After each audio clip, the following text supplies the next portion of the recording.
ನಮ್ಮ ಜೊತೆಗೆ ಸಂಸದರಾದಂತಹ ಕೋಟಾ ಶ್ರೀನಿವಾಸ್ ಪೂಜಾರಿ ಅವರು ಇದ್ದಾರೆ. ಅವ್ರ ಹತ್ರ ಮಾತಾಡ್ಸೋಣ. ಸರ್, ಇವತ್ತು ರಾಜ್ಯಕ್ಕೆ ರಾಷ್ಟ್ರೀಯ ಅಧ್ಯಕ್ಷರು ಬಂದಿದ್ರು, ಸಭೆಯನ್ನು ಮಾಡಿದ್ರು. ಸಭೆಯಲ್ಲಿ ಏನೆಲ್ಲ ವಿಷಯಗಳ ಬಗ್ಗೆ ಚರ್ಚೆ ಆಯಿತು ಸರ್?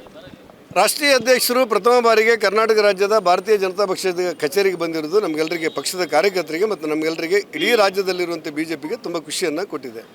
ನಮ್ಮ ಶಕ್ತಿ ಕೇಂದ್ರ ಹೇಗೆ ಕೆಲಸ ಮಾಡಬೇಕು, ನಮ್ಮ ಪ್ರತಿ ಬೂತ್ ಮಟ್ಟದಲ್ಲಿರುವಂಥ ಕೆಲಸ ಕಾರ್ಯಗಳು ಹೇಗೆ ನಡೀಬೇಕು, ಪೇಜ್ ಪ್ರಮುಖರ ಕರ್ತವ್ಯ ಏನು, ಜವಾಬ್ದಾರಿ ಏನು, ಹೊಣೆಗಾರಿಕೆ ಏನು, ಮಹಾಶಕ್ತಿ ಕೇಂದ್ರದಲ್ಲಿ ಯಾವ ರೀತಿಯ ಚಟುವಟಿಕೆಗಳು ಪ್ರತಿ ತಿಂಗಳಲ್ಲಿ ನಡೀಬೇಕು, ಮಂಡಲ ಮಟ್ಟದ ಸಭೆ ಇರಬೇಕು, ಮೋರ್ಚಾಗಳ ಕಾರ್ಯಚಟುವಟಿಕೆಗಳು ಹೇಗಿರಬೇಕು, ಪ್ರತಿಪಕ್ಷವಾಗಿ ಕರ್ನಾಟಕದಲ್ಲಿ ಭಾರತೀಯ ಜನತಾ ಪಕ್ಷ ಸಂಘಟನಾತ್ಮಕ ಹೋರಾಟಕ್ಕೆ ಮತ್ತಷ್ಟು ಹೇಗೆ ಶಕ್ತಿಯನ್ನು ಕೊಡಬೇಕು, 28ರ ಚುನಾವಣೆಯಲ್ಲಿ ಅತ್ಯಂತ ಕೆಟ್ಟ ಸರ್ಕಾರವನ್ನು ಕೆಳಗಿಸಿ ರಾಷ್ಟ್ರಭಕ್ತರ ಸರ್ಕಾರವೊಂದು ಬರಲಿಕ್ಕೆ ನಮ್ಮಲ್ಲಿ ಕಾರ್ಯಯೋಜನೆಗಳು ಏನು ಅನ್ನೋದನ್ನು ಒಂದಷ್ಟು ಮಾಹಿತಿ ಮಾರ್ಗದರ್ಶನವನ್ನು ರಾಷ್ಟ್ರೀಯ ಅಧ್ಯಕ್ಷರು ತಮ್ಮ ಅನುಭವದ ಆಧಾರದಲ್ಲಿ ಕೊಟ್ಟಿದ್ದಾರೆ. ಅವರ ಮಾರ್ಗದರ್ಶನ ಪಡೆದು ನಮಗೆಲ್ಲರಿಗೂ ಖುಷಿಯಾಗಿದೆ.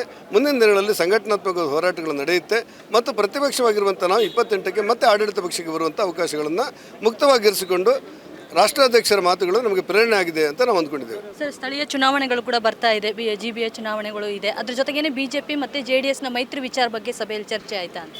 ಈಗ ಸ್ಥಳೀಯಾಡಳಿತ ಚುನಾವಣೆಯನ್ನು ಕರ್ನಾಟಕ ಸರ್ಕಾರ ನಡೆಸಬೇಕಾಗಿತ್ತು. ಜಿಲ್ಲಾ ಪಂಚಾಯತ್ ನಡೆಸಿಲ್ಲ, ಗ್ರಾಮ ಪಂಚಾಯತ್ ನಡೆಸಿಲ್ಲ, ತಾಲೂಕು ಪಂಚಾಯತ್ ನಡೆಸಿಲ್ಲ, ನಗರಸಭೆ ಪುರಸಭೆಗಳು ನಡೆಸಿಲ್ಲ, ಪಟ್ಟಣ ಪಂಚಾಯತ್ ಮಹಾನಗರ ಪಾಲಿಕೆ ನಡೆಸಿಲ್ಲ.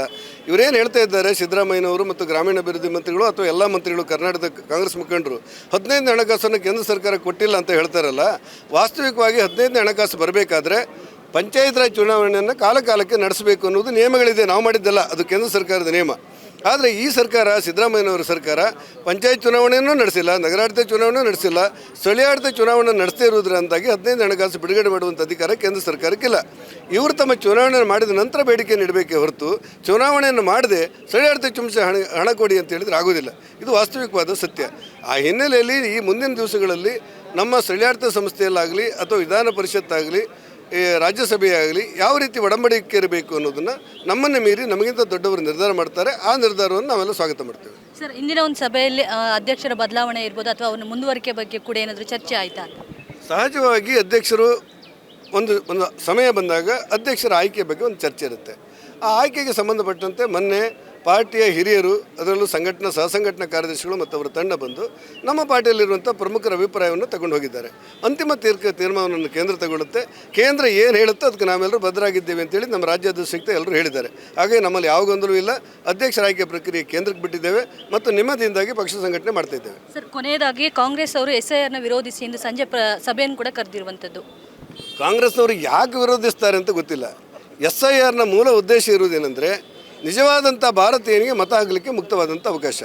ಅಪ್ಪ, ನೀನು ಓಟ್ ಬಿಟ್ಟು ಹೋಗಿದೆಯಾ, ಕೊಡು ಅರ್ಜಿ, ಹೋಗಿ ನಿನ್ನ ದಾಖಲೆ ಕೊಡು, ಪುನಃ ಸೇರಿಸು, ಇಷ್ಟು ಮಾತ್ರ.